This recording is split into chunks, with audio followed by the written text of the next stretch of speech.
Amerika'nın en ırkçı adamına bir şaka yapmış ama efsane bir video dediniz. Ben bulmadım. Efsane video, kesin izle dediniz. Şimdi bakacağım. Efsane videoyu görelim.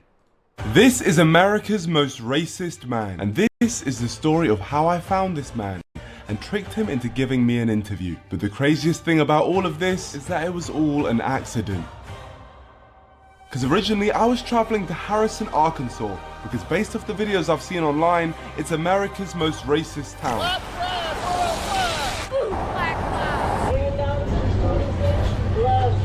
And as I have a lot of history trolling racists... They're our streets. They're taking our houses, they're taking the lot. And they took your teeth as well? Yeah, they did. I thought I was definitely qualified to go down there to see this town for myself and find out if it really is racist.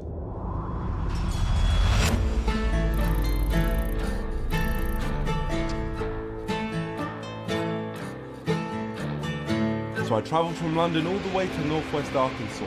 We're here! Well, we're not here yet.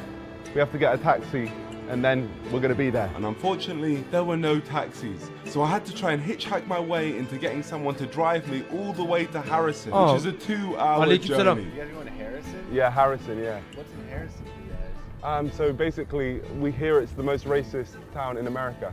Oh, yeah? Yeah. That's why you came? Yeah, that's why I That's came so the whole way. I'm saying we get a road trip to Harrison. Baya yani bildiğin tüm bölgenin hepsi ırkçı mıymış? I really want to take you. I have to catch a movie, but let me see. And what time's your movie? It's at 10. I think I can pull it off. You think? I think so. You think you can pull it off? Aleykümselam, hoş geldiniz. I can do it. You guys have like, Yeah, yeah, no, we're not killers, we're not killers. First thing we have to do, we just have to prove that we're not killers. Here's the passports. This is where I just get out the zip tie and I choke you. No, not funny.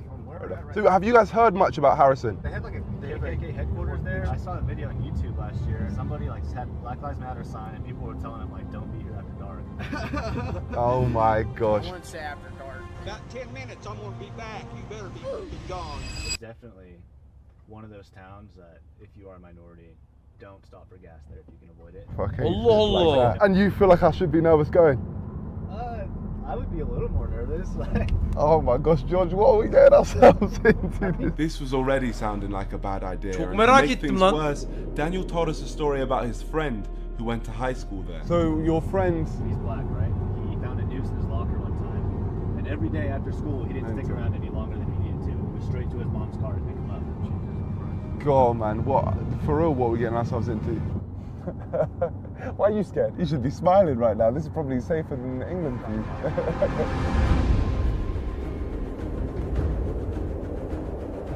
Alright, I think we're pretty much here. This is, I believe... Şu an geldiler. Harrison. We're a couple minutes away from our hotel. And then we're gonna Otele almıyorlarmış. Mis gibi trolledi. Harbi trollüyor mu lan kanalı? Dur bakalım. start exploring. Thank you so much, my friend. I do want to give you some cash because obviously you drove us all the way down here. That's $300. Thank you so much. Here we go. So I waved off our good friend Daniel, and just like that, we had arrived in the most racist GTA 4 town gireceğiz in arkadaşlar. America. Time to go into this hotel. It is actually on the National Register of Historic Places. So,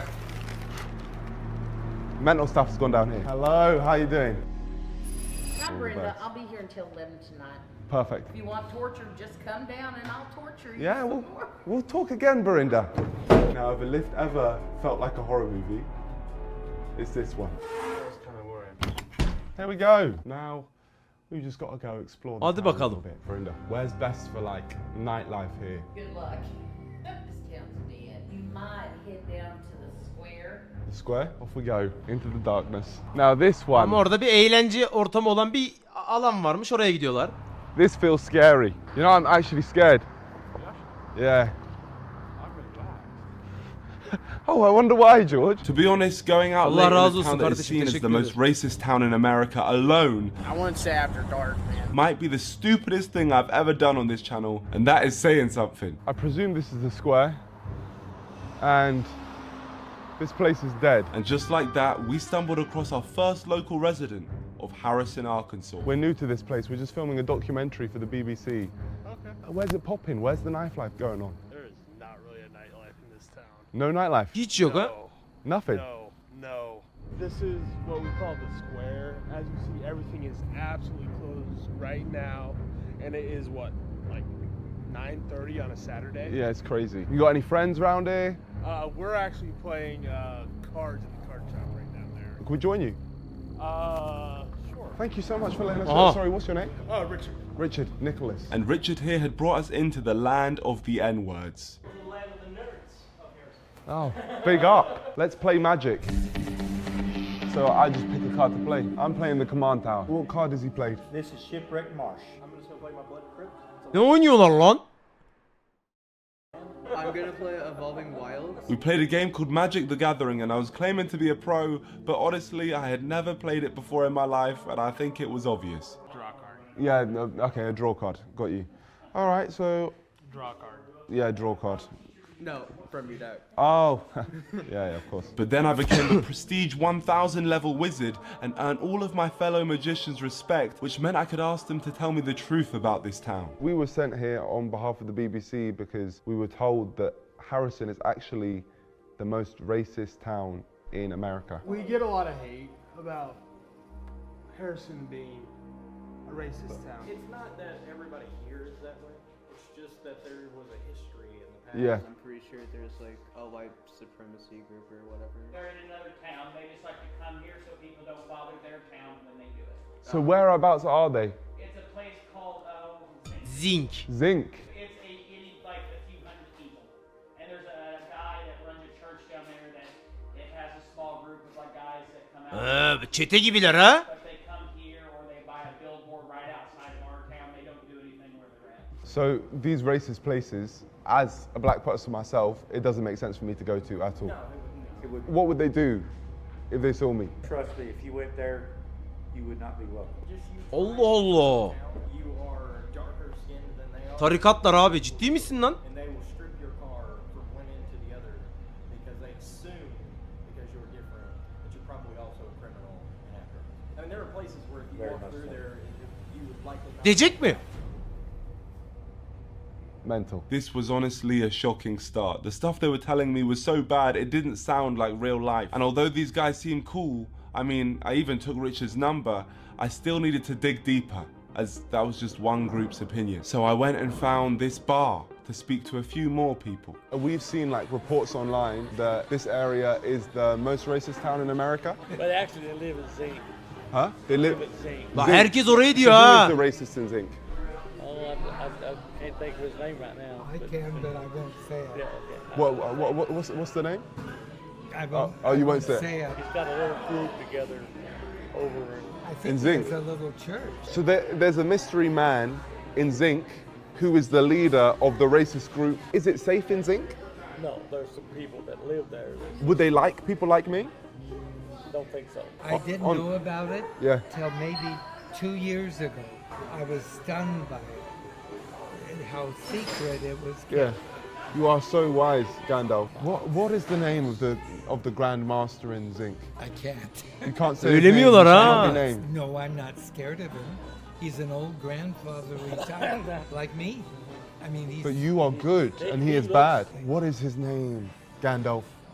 I can't tell you. Clearly some dark magic must happen when you say this man's name, but from our first night we'd found out some very interesting information, which were helping me build an opinion on Harrison, Arkansas. Gidecek değil mi oraya direkt? Is everyone who I've spoken to seems proper nice Evet. and welcoming. They're Evet. telling me that the people in this town aren't racist, but it's just one area that just so happens Bir to ekip be var very orada racist. diyor yani. And there just so happens to be a mystery leader who is like the most racist man in the world, it seems. So like, I feel like we should dig into that a little bit, but we're also being warned away. I don't know if we're going to end up risking our lives for YouTube. We'll find out. Again. Hadi bakalım. Again. Aleykümselam. Day 2. This was my opportunity to explore the town. James, I'm Shush. Say that one more time. Shush. Shoes? Yeah. Okay. But the same things carried on getting repeated. The racism's honestly out towards Zinc. That's Zinc what I diyor bak, keep hepsi hearing, Zinc is diyor. Zinc. Because that's where the retired Grand Wizard of the KKK is. Interesting. The Grand But Wizard. honestly, a lot of people don't care for him in Harrison, you know, we're not racist. You know, most people. Çok merak ettim lan adamı. Almost any store, and most of them aren't racist in the least bit. So it's actually sad that you guys have now been given this reputation because of the Grand Wizard. Yeah, just because he lives near us.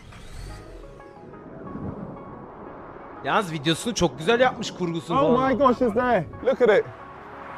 It's not racist to love people. WhitePrideRadio.com. Cold. You know what's interesting? The fact they changed it. They changed this sign to make it more friendly. They've modernized it. Now the billboard said Harrison strong, but not a single person I'd spoken to seemed to endorse it. But that definitely doesn't mean that racism isn't here. It just means I haven't seen it yet. Could do with some representation. So I went into the town centre with the hope that racism would reveal itself. I went to get some food, I met a delightful friend group, and to be honest, the craziest thing I'd seen wasn't even racist. It was just something that shocked my English mind. To make it look like I'm talking to the camera, I just can't believe it right now because right behind us there's a kid with a gun. Bebeğe bak la, çakmadır la, gerçek değildir. How the hell does a kid get a gun? America's different, man. But don't worry, not all kids were shooting guns. Some were shooting hoops. Basketball going on. Who's the best basketball player here? Me, this guy. That's you? Yeah. What's your name? Landon. They call me Ringside. What I want to do is I want to take you on, and then if you beat me, I've got $20. Oh yeah, let me hop in then. Let me hop in too. If you miss, you're done for. Oh, iyi atıyorlar lan. good. I think you're going to fumble the bag. Oh! That was disrespectful. Guys, I'm a basketball player. I'm a basketball player. Woo! Girdi. Oh! You think I didn't have that in my locker? Oh, I play basketball. Another one. Oh, you got one? What you got? What you got? Oh, it's gitti. oh, sorry, man, sorry. This I win. Come on. Yeah, but I won't miss. Oh, God, that's dangerous. Listen, you won. Congratulations, the cannon. I appreciate it. I know you're good. I know you're good at this game. Bro, it's Chunks from Simon. Chunks? I'm Chunks, yeah. I'm Chunks. If I'm being honest, everyone had accepted me in this town. Even Richard from the Magic game came back to meet up with me. From the videos Ha, we've seen geri gelmiş online, yanına. it looks Aleykümselam. like the whole town is racist. They make it look like the whole town is racist. From what I've seen, I haven't seen anything. I've seen people like you. The reason we get this racist reputation from around the world is because we have a KKK leader that actually lives like 15 miles. Ben nereden biliyorum lan, bu Ku Klux Klan neydi lan?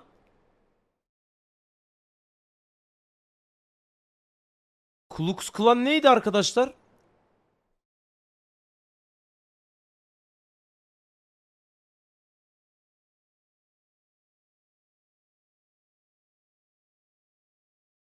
Tamam.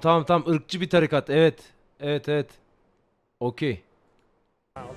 So why am I focusing on Harrison when one of the main reasons this town is seen as the most racist town in America is because of the leader of the KKK? I think I've realized that this man has given all the people from this town a bad name. He put up the billboard and he's the one who holds the racist marches. So far my experience of this town has been positive. There's been people like Richard who... Bu bembeyaz giyiyor şeyde de, RDR'de de vardı. O ekip değil mi? Hatırladım şimdi ya. RDR'de biz yakmıştık hatta. Onlar değil mi? Okey, tamam. actively wanted to help me. He literally agreed to take me wherever I wanted for free, but it was even crazier when I spoke to him and found out the daily struggles he goes through every day. I've had multiple leg surgeries. I need to have a foot surgery, but... Really? Yeah, I've been putting that on the back burner for quite a while. They wanted $3,200 up front. Really? Yeah. And every day you're feeling that? Oh, yes, but it's just part of life for me. This man is literally going through constant pain, yet he still wants to help me. And by no means am I saying that nobody in this town is racist. I just don't think it's fair to say that this is the most racist town when the main reason they have this reputation is because of a man who doesn't. O adam merak So I ettim. think it's Nasıl time bir for tip me ya? to take my focus off Harrison and declare war on the KKK and whoever their mystery leader is. What better place to start than Walmart, the place featured in that viral video. So I suited up and spoke to the people. Literally came from the UK just to document this area for on behalf of the BBC. What's with this town and the whole connection to the KKK?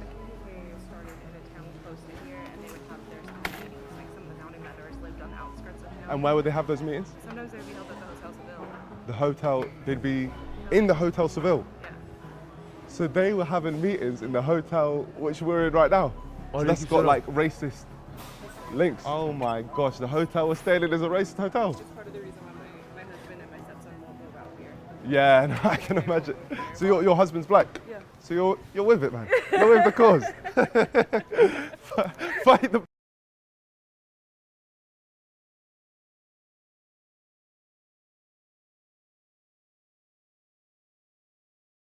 power. But it was time for me to find out who the wizard was and how I Merak could find etmiş him. adam I was ya. wondering if you could help me. I hear the great leader of the KKK, or the grand leader of the KKK, is in Zinc. I haven't the foggiest idea. Can you draw me a map on where we can go to find them? Your dad's just helping me. He's drawing me a map just to find someone. I'm not drawing you a map because I don't know what you're looking for. I don't know where it's at or what. Okay, do you know anyone who would? No. Of what? So we're just doing a documentary here for the BBC, and we're trying to find the grand leader of the Triple K. I know that he has a compound in Oh. Zinc. In Zinc. Zinc. And whereabouts is this compound? That part I don't Zinc know. Road. Zinc. Zinc Road. Take the north side. If you could just put it down, it's just easier for us to follow the map. Thomas Robb. Oh, that's his name, Thomas Yeah, Robb. Thomas Robb. Aa He's ismini actually söyledi lan. Thomas. The leader out here for KKK. It's supposed to be a big mansion with a Okay, compound. if you can Okay? just draw me how the house looks. Other than that, I have no Ne idea. yapıyorlar lan Honestly, şu an? thank you so much. You should be proud of your parents. They've really helped me here today for the cause. Yep. Let's go. And just like that, the moment we discovered who the Grand Wizard of the KKK was, an inside man from the KKK called the police on us and they escorted us off the property. Well, we've now Allah left, Allah. so... Hi, there's the snitch, right over there. The wizard obviously has people here trying to stop us from finding him. But it was too late because I already had his name. Thomas Robb, leader of the Ku Klux Klan. And something tells me he's not a very nice person. My friend, when the Lord touched your heart. We have the illegal aliens, that's bad enough, but we're bringing millions of so-called legal aliens. My white brothers and sisters, you are a race of warriors and a race of conquerors. I think gay people is an abomination. The Ku Klux Klan is an American white supremacist terrorist and hate group, also known as the KKK, who have a history of many brutal killings of black people to keep them under their control. Even today, their goal remains white supremacy and a white-ruled America. Sounds stupid, right? Well, not stupid enough because they still have many, many members. So I think someone needs to go down there and make these people look as stupid as they are. Korkunç and I'll oğlum give lan. it my best shot. So it's time for me to track down Thomas Robb to Zinc, and there was only one man I wanted to take me there. Is that my favorite man from Kurtlar Vadisi'ndeki tapınakçılar farklı oğlum, ne alaka? Arkansas? Thank you so much, man. Nice to see you again. Yeah, amazing to see you, man. Today we're going on adventures together. Absolutely. What we do have here, which potentially, hopefully you can take us to, is a map to Zinc. I was wondering if you could take us there. I'll do my best. Thank you. Aa my friend. götürüyor The lan. map gave us the key. which Evrim has Ağacı yardımcı oluyor. activated the route to our destination. So I made myself look presentable, and I headed to the place where everyone said the racists reside. Feeling nervous? If you're confident, I'm confident, man. No, I'm not. I'm not. I've heard a lot of things about Zinc, and absolutely none of it was positive. Now this looks like a place called Zinc. Unfortunately, the map only seemed to take us to the town of Zinc. We couldn't see this mansion that had been so beautifully drawn out. But the town population is literally 100. Aa 100 so I kişiler. was confident we could track him down. But it didn't take long for us to get attacked. Oh, great. Lan Great. ben de harbiden saldırdılar sandım. Ben de çok merak ettim videoyu ya. What's going on? Listen, dogs. Yo, what the hell's going on? Listen, calm down. Barks you and racist racist dog. diyor. Yeah, that's what I thought. Pussy. I know what he's speaking to me right now. He's definitely being racist and dog.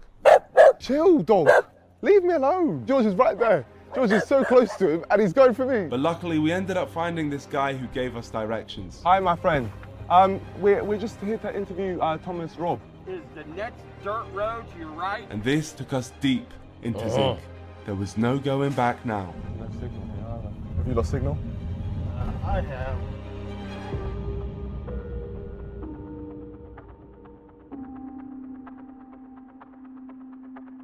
And here it is. Ne dedi orada? You quite possibly could get shot or hurt and then try to sue resulting in a long drawn out court battle. You will lose because this sign will be. Ne diyor amına koyayım?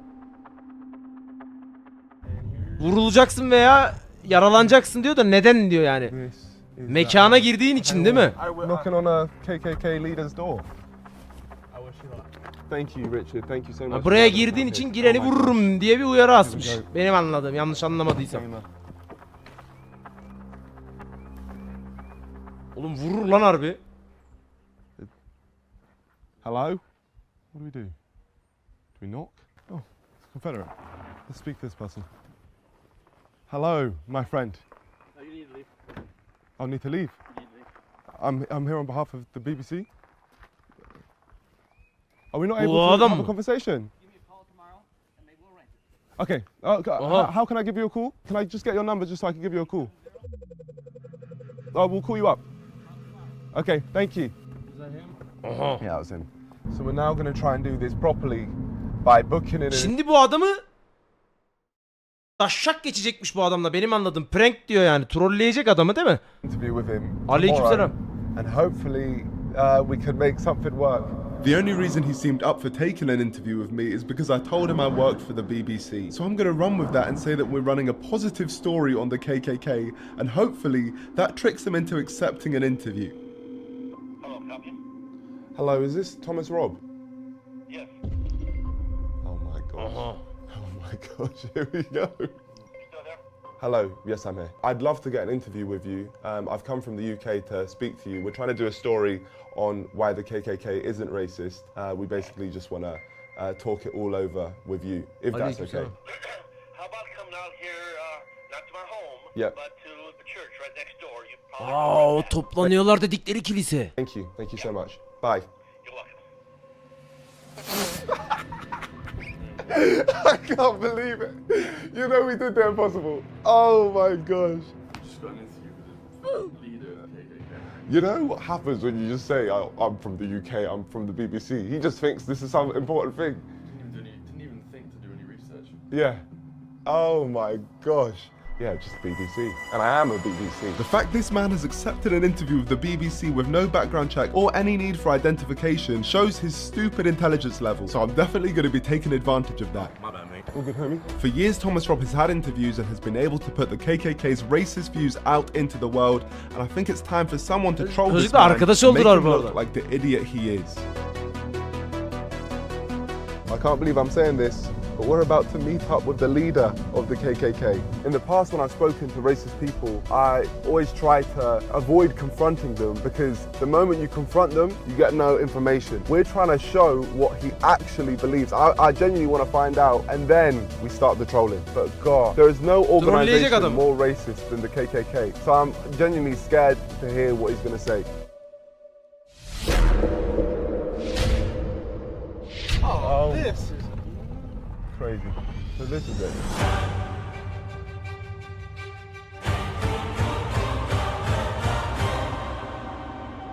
So we're here at the home of Thomas Robb. Alt yazı otomatik mi? Ben anlamadım ki. Here we are. Big up Tom. Imar.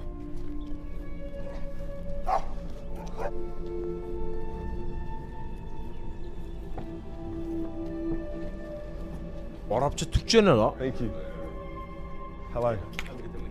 Nice to meet you. You too. Want to sit down somewhere? Yeah, wherever you think is best. I'm about to interview the leader of the KKK. Şey olabilir mi? Arapçadan Türkçe'ye çevirmiş biri muhtemelen. Öyle bir şey olabilir mi? Öyle geldi yani bana. And run with the name Imar Nonce. This could go very wrong. Very, very wrong. What's your name? Imar. How much? What's that? Imar Nonce. And what other pieces you've done? Have you heard of the English Defence League in the UK? Oh, I haven't. Have you heard of English Defence League? Yeah. Okay. So you know about the English Defence League? Okay. Yeah, so basically the English Defence League, they just basically want to keep England for English. That sounds reasonable. So you did an interview with them? Yes, I've done interviews with them in the past. Welcome to the BBC. We're here with Thomas Robb. My name is Thomas Robb. I'm the National Director of the Knights of the Ku Klux Klan. I'm here with Imar Norse and... Nonce. Nos. Nonce. Nonce. So Imar Nonce. Nance. Nos. So N-O-N-S. Nos. Can you say Nance? Nos.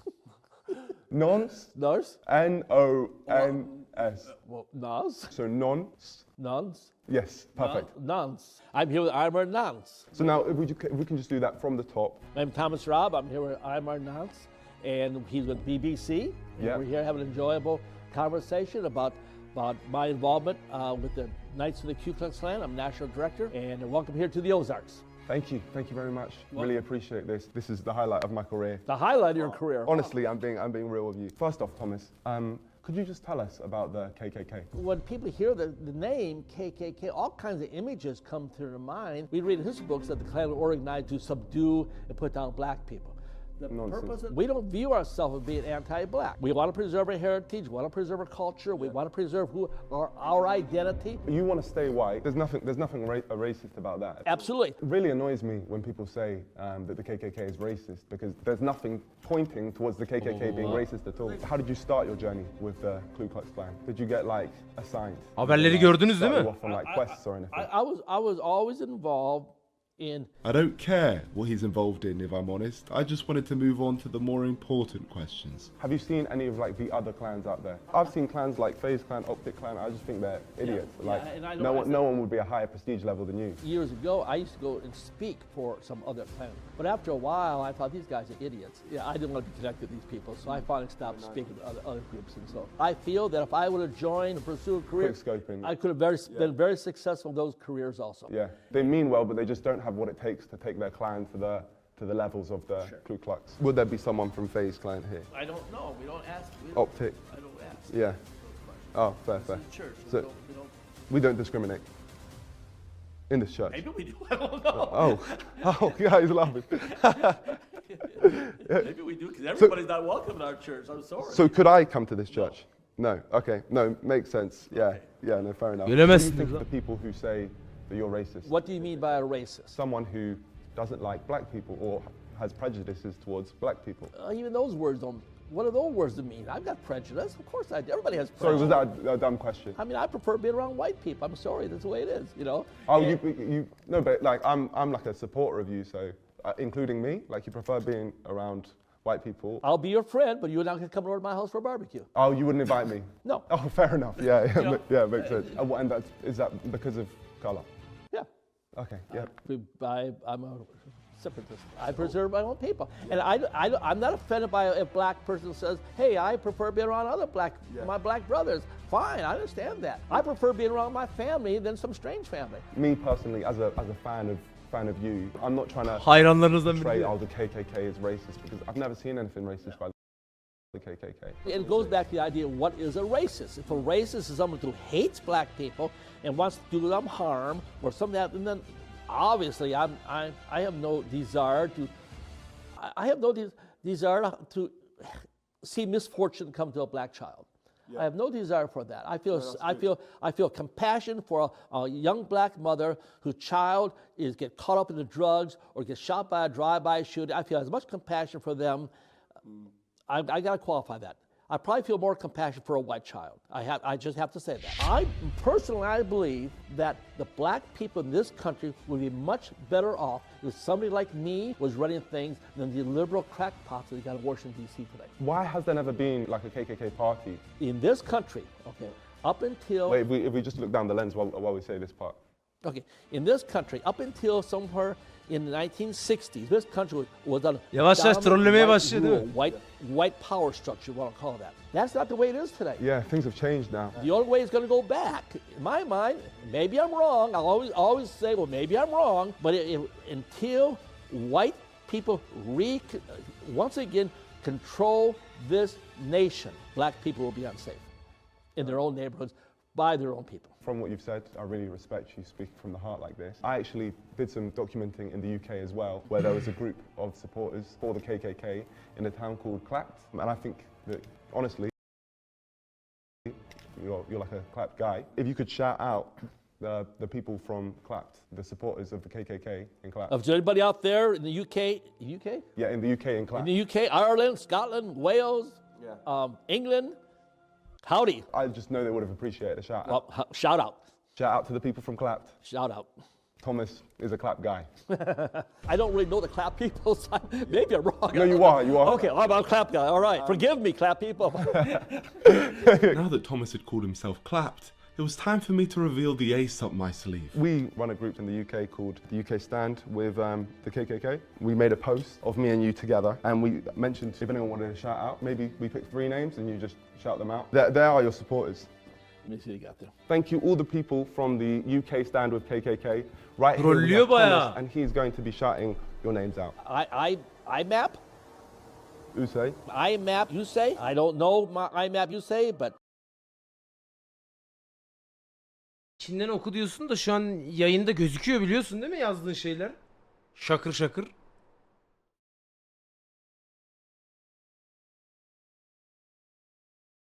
Maalesef böyle bir şey yapmam bu arada yani. I map. You say says can't wait. I guess for the interview. So, well, there it is. As you can see, it's great. And then we got a BLM. BLM. BLM. Yeah. So he's the best, I guess. Shout out BLM. Shout out to you, and then Ha, Black Lives Matter öyle yapmış orayı. Shout out to who? to BLM. Yeah. Yeah, and it says you love him. I don't know. Hope that guy's not gay. So let's wait. Then Sue Kabatic. Sue. Sue Nasıl trollüyor? Yeah, Sue Kamitic. Yeah. I guess I pronounced that right. Says love him. So I appreciate people like me. I like Yeah, to have no, people like all these people are, and that's the thing. All You right, have fantastic. a lot of supporters in the UK. Thank you so much for shouting them All out. right. Let's round it up properly because we'll look down the lens. Introduce your name properly. So just say, "I'm Thomas, member of the KKK. I've enjoyed this BBC." I'm Thomas Robb. I'm a national director for the Knights of the Ku Klux Klan, and I enjoyed this interview with the BBC. No, it's this BBC. So it's just I've enjoyed this BBC. It's a BBC interview. I've enjoyed this BBC. Yeah. Thank you. It's been a proper deep interview. I appreciate you taking this BBC. So am I the first mixed race person in this church? No, we've had reporters from every European nation. We have BBC here before a number of years ago. Oh, so this is the second time you've had a Second or BBC. third time, maybe, I don't know. Yeah. So you're experienced with the BBC. We've done a lot of interviews here over the years. BBC dediğini anladınız değil mi? O BBC dediği şey işte. Oh be. And is BBC. We've done You've had a second or BBC. third time, maybe, I don't know. Yeah. So you're experienced with the BBC. We've done a lot of interviews here over the years. Any as deep as this one? It is what? As deep as this one. O kadar derin mi You've had a falan diye proper bak. deep experience with the BBC. Yeah, it's fine. Okay, great. Thank you. Thank you so much. Thomas Robb, you have no idea what you've just done. I'm not the BBC, I'm just a random man making a mockery of everything you stand for. I won't touch that just in case I disintegrate. Okay, BBC, here we have the flag of the Ku Klux Klan. No, this is the Knights Party. Huh? There's not a Klan flag. This is Oh. our flag of her. Okay, of the Knights Party. So they're different. Correct. Okay. Okay, BBC. Here we have the flag. Oh, wait, we haven't got the shot yet. And here we have the flag of the Knights Party. Honestly, man, you've really smashed this interview. We need to wrap it up though, because I've got. You've got stuff to do. Thomas Robb, leader of the Ku Klux Klan, has taken this BBC. Thank you very much. You're welcome. No problem. Such a deep interview. All right. Welcome. Appreciate you. Okay. Thomas Robb had taken my BBC and was now struggling to walk. But I had one final question to ask him. I did mean to ask about the hoods in the. Do you ever wear those hoods, the pointy things? We have them for a cross lighting ceremony. Okay, all right. And just as a side question, have you ever made love with the hood on? I'm not talking. Yeah. Okay. Well, fair enough. Let's just get this pic and we'll go. At this moment, Thomas Robb had realised he had been swindled and he was burning. So never made love with the hood? Didn't say no, Thomas? Oh, great. You degraded yourself now. The interview's over. I'm sorry. You get in the car and you may leave. Okay, perfect. Appreciate you, Thomas. Thanks for the interview. Just got BBC'd.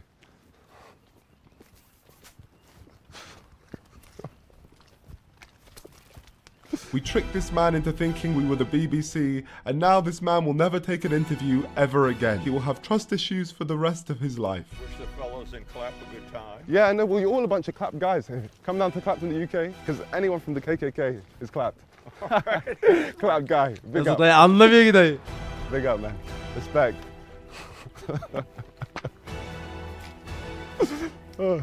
Go. What we have done today is we got the leader of the KKK, arguably the most racist man in the world, to shout out BLM.